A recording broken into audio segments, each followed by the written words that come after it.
ಏನೇನು ತೊಂದರೆಗಳಾಗ್ತಾ ಇದೆ, ಏನೇನು ಸರ್ಕಾರದ ವೈಫಲ್ಯಗಳಿದೆ ಅದನ್ನು ಮುಚ್ಚಿಡಕ್ಕೆ ಈ ಥರದ್ದೆಲ್ಲ ವಿಷಯ ತರ್ತಾರೆ. ಇದೊಂದು ದೊಡ್ಡ ವಿಷಯ ಅಂತಲ್ಲ.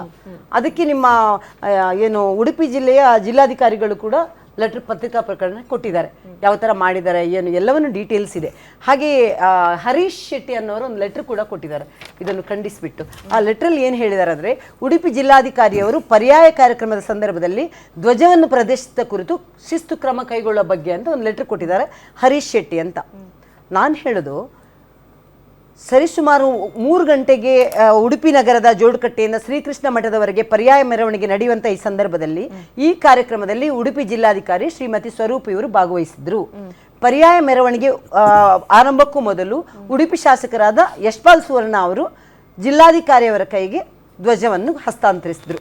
ಇದು ಪ್ರತಿ ವರ್ಷ ನಡೆಯುವಂಥದ್ದು, ಯಾವತ್ತು ಇದೇನು ವಿಶೇಷ ಏನಲ್ಲ. ನಾನು ಹೇಳ್ತಿರೋದು, ಪೊಲೀಸರಿಗೆ ಇವರು ಮಾತಾಡ್ತಾರೆ, ನಮ್ಮ ಈ ಯಾರಾದ್ರೂ ಫ್ರೀ ಹ್ಯಾಂಡ್ ಕೊಟ್ಟಿದ್ದಾರಾ, ಯಾವುದೋ ಕೆಲಸದಲ್ಲಿ ಇಷ್ಟು ಸಮಯದಿಂದ ನೋಡ್ಕೊಂಡು ಬರ್ತಾ ಇದೀವಿ ನಾವು, ಏನು ನಡೀತಾ ಇದೆ ಅನ್ನೋದು ಗೊತ್ತಿದೆ. ಪೊಲೀಸರಿಗೆ ಫ್ರೀ ಹ್ಯಾಂಡ್, ಕರ್ನಾಟಕದ ಪೊಲೀಸರಿಗೆ ಅವ್ರದೇ ಆದ ಒಂದು ಹೆಸರಿದೆ. ಇವತ್ತು ಯಾವ ಥರ ಪೊಲೀಸ್ ಸ್ಟೇಷನ್ಗಳು ಕಾಂಗ್ರೆಸ್ ಯಾವ ಥರ ಅಲ್ಲಿ ಕೆಲಸ ಮಾಡಿಸ್ತಾ ಇದೆ ಅನ್ನೋದನ್ನು ರಾಜ್ಯದ ಜನ ನೋಡ್ತಾ ಇದ್ದಾರೆ. ಪ್ರತಿಯೊಂದು ದಿನಕ್ಕೊಂದು ಚರ್ಚೆ, ಕ್ಷಣಕ್ಕೊಂದು ತಿರುವು, ಇವ್ರದ್ದು ಬೇರೆ ಬೇರೆ ವಿಷಯಗಳು, ರಾಜ್ಯದ ಅಭಿವೃದ್ಧಿ ಬಗ್ಗೆ ಇವರಿಗೆ ಗಮನ ಇಲ್ಲ. ಪ್ರತಿದಿನ ಈ ತರದ ಆಫೀಸ್ಮೆಂಟ್ ಪಾಲಿಟಿಕ್ಸ್, ಹಿಂದೂ ವಿರೋಧಿ ನೀತಿ, ಇದನ್ನ ನಾವು ನೋಡ್ಕೊಂಡು ಬರ್ತಾನೆ ಇದೀವಿ. ಇದು ಈ ಸರ್ಕಾರದಿಂದ ನಾವು ಏನು ಎಕ್ಸ್ಪೆಕ್ಟ್ ಮಾಡಕ್ ಸಾಧ್ಯ ಇದೆ?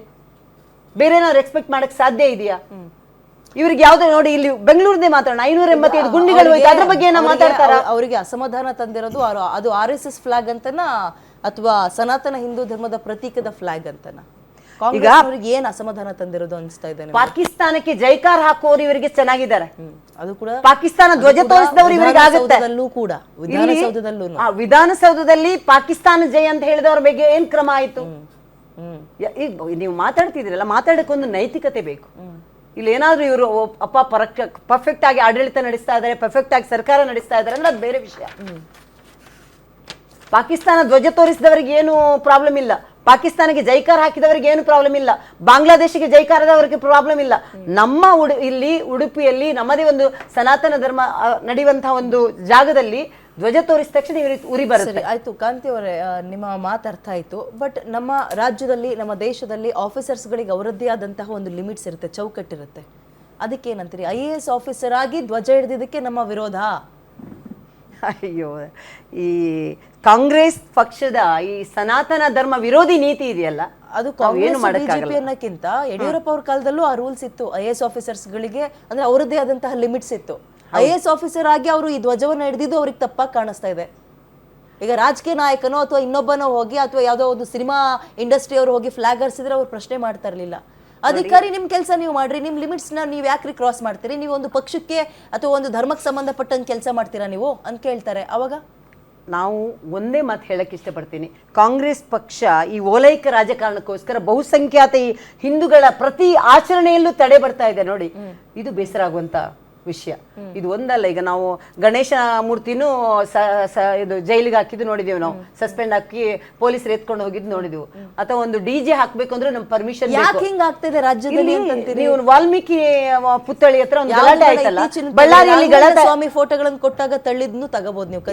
ವಾಲ್ಮೀಕಿ ಪುತ್ಥಳಿಯ ಅನಾವರಣ ಪ್ರಾರಂಭದಲ್ಲಿ ಬಳ್ಳಾರಿಯಲ್ಲಿ ಗಲಾಟೆ ಆಯ್ತು. ಇದಕ್ಕೆ ಏನಾದ್ರು ಪರ್ಮಿಷನ್ ಇತ್ತ ಅವ್ರ ಹತ್ರ? ವಾಲ್ಮೀಕಿ ಪುತ್ಥಳಿ ಇದ್ ಮಾಡ್ತೀವಿ ಅಂತ ಏನೋ ಪರ್ಮಿಷನ್ ಇತ್ತ? ಈಗ ಇತ್ತೀಚೆಗೆ ನಮ್ಮ ಶಿಡ್ಲಘಟ್ಟದಲ್ಲಿ ಬ್ಯಾನರ್ ಬಗ್ಗೆ ಗಲಾಟೆ ಆಯ್ತು. ಆ ಬ್ಯಾನರ್ಗೆ ಏನಾದ್ರು ಕಟ್ಟಕ್ಕೆ, ಜಮೀರ್ ಮಗನ ಬ್ಯಾನರ್ ಕಟ್ಟಕ್ಕೆ ಏನೋ ಪರ್ಮಿಷನ್ ಇತ್ತ?